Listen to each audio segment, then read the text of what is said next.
ತಿರುಪತಿಯಲ್ಲಿ ಕಾಲ್ ತುಳಿತ ಪ್ರಕರಣಕ್ಕೆ ಸಂಬಂಧಪಟ್ಟಂತೆ ನಾವು ಈಗಷ್ಟೇ ಹೇಳ್ತಾ ಇದ್ವಿ, ಗಾಯಾಳುಗಳದ್ದು ದೊಡ್ಡ ಸಂಖ್ಯೆ ಇದೆ, 60ಕ್ಕೂ ಹೆಚ್ಚು ಜನ ಗಾಯಾಳುಗಳಿದ್ದಾರೆ ಅಂತ.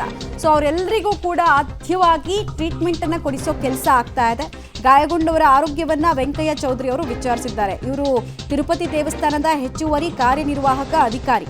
ಶ್ರೀ ವೆಂಕಟೇಶ್ವರ ರಾಮನಾರಾಯಣ ರುಯಾ ಸರ್ಕಾರಿ ಜನರಲ್ ಆಸ್ಪತ್ರೆಗೆ ಭೇಟಿ ಕೊಟ್ಟು ಮಾಹಿತಿಯನ್ನ ಪಡ್ಕೊಂಡಿದ್ದಾರೆ. ಗಾಯಾಳುಗಳಿಗೆ ಇನ್ಸಿಡೆಂಟ್ ಬಗ್ಗೆ ಕೆಲವರ ಹತ್ರ ಮಾತಾಡೋ ಶಕ್ತಿ ಇದ್ರೆ ಮಾತಾಡಿಸ್ತಾ ಇದ್ದಾರೆ. ಇನ್ನು ಕೆಲವರಿಗೆ ಅಭಯವನ್ನು ಕೂಡ ಕೊಡ್ತಾ ಇದ್ದಾರೆ. ಟ್ರೀಟ್ಮೆಂಟ್ ಯಾವ ರೀತಿ ಬೇಕು ಮತ್ತು ಬೇರೆ ಆಸ್ಪತ್ರೆಗಳಿಗೆ ಏನಾದರೂ ಶಿಫ್ಟ್ ಮಾಡಬೇಕಾ, ಅಗತ್ಯತೆ ಏನಿದೆ, ಮತ್ತು ಪೇಷಂಟ್ಸ್ ಹೆಂಗೆ ರೆಸ್ಪಾಂಡ್ ಮಾಡ್ತಿದ್ದಾರೆ, ಚಿಕಿತ್ಸೆ ಕೊಡ್ತಾ ಇರುವಂತಹ ವೈದ್ಯರ ಹತ್ರ ಅದೆಲ್ಲದರ ಬಗ್ಗೆ ಮಾಹಿತಿನ ಕಲೆ ಹಾಕುವಂತಹ ಸಂದರ್ಭದಲ್ಲಿ ಸೆರೆ ಸಿಕ್ಕಿದ್ದು. ಹೀಗೆ ಒಟ್ಟಿನಲ್ಲಿ ಈ ಆಸ್ಪತ್ರೆಯ ಆವರಣ ಅಂತೂ ತುಂಬಿ ತುಳುಕಿ ಹೋಗಿತ್ತು. ಜನ ಅಲ್ಲಿ ಪ್ಯಾನಿಕ್ ಮೋಡ್ನಲ್ಲಿ ತುಂಬ ಜನ ಇದ್ರು. ತುಂಬ ಜನಕ್ಕೆ ಪ್ಯಾನಿಕ್ ಅಟ್ಯಾಕ್ ಆಗಿತ್ತು. ತುಂಬ ಜನ ಉಸಿರಾಟದ ಸಮಸ್ಯೆಯಿಂದ ಬಂದಿದ್ರು. ತುಂಬ ಜನರು ಕ್ರಿಟಿಕಲ್ ಆಗಿದ್ದಾರೆ ಅಂತ ಹೇಳಲಾಗ್ತಾ ಇದೆ. ಡೀಟೇಲ್ಸ್ ಕೊಡ್ತಾರೆ ಶಬೀರ್. ಈಗ ಒಂದು 60ಕ್ಕೂ ಹೆಚ್ಚು ಜನರ ಪೈಕಿ ಎಷ್ಟು ಜನ ಕ್ರಿಟಿಕಲ್ ಇದ್ದಾರೆ? ಬೇರೆ ಆಸ್ಪತ್ರೆಗಳಿಗೆ ಶಿಫ್ಟ್ ಮಾಡಿಸೋ ಬಗ್ಗೆ ಏನಾದರೂ ಚಿಂತನೆಗಳಾಗ್ತಾ ಇದೆಯಾ?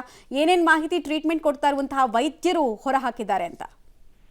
ಮಮತಾ, ಸದ್ಯಕ್ಕೆ ಈವರೆಗೂ ಯಾವುದೇ ಪೇಷಂಟ್ ಗಳನ್ನ ಬೇರೆ ಆಸ್ಪತ್ರೆಗಳಿಗೆ ಶಿಫ್ಟ್ ಮಾಡುವಂತ ಕೆಲಸವನ್ನ ಮಾಡಿಲ್ಲ.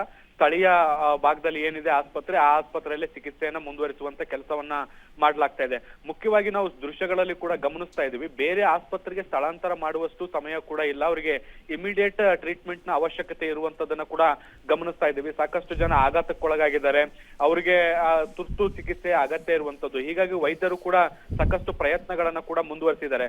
ಸುಮಾರು 60 ಜನ ಗಾಯಾಳುಗಳು ಹೋಗಿದ್ದಾರೆ. ಅದರಲ್ಲಿ ಒಂದು 15ರಿಂದ 20 ಜನರ ಪರಿಸ್ಥಿತಿ ಗಂಭೀರ ಆಗಿದೆ, ಆಘಾತಕ್ಕೊಳಗಾಗಿದ್ದಾರೆ ಅನ್ನುವಂಥದ್ದು. ಮುಖ್ಯವಾಗಿ ಮಹಿಳೆಯರೇ ಇದರಲ್ಲಿ ಹೆಚ್ಚಿನ ಸಂಖ್ಯೆಯಲ್ಲಿ ಇರುವಂತದ್ದನ್ನ ಕೂಡ ನಾವು ಗಮನಿಸ್ತಾ ಇದೀವಿ. ಹೀಗಾಗಿ ಅವರಿಗೆ ತುರ್ತು ಚಿಕಿತ್ಸೆಯನ್ನು ಕೂಡ ಕೊಡುವಂತ ಕೆಲಸವನ್ನ ಕೂಡ ಮಾಡ್ಲಾಗ್ತಾ ಇದೆ.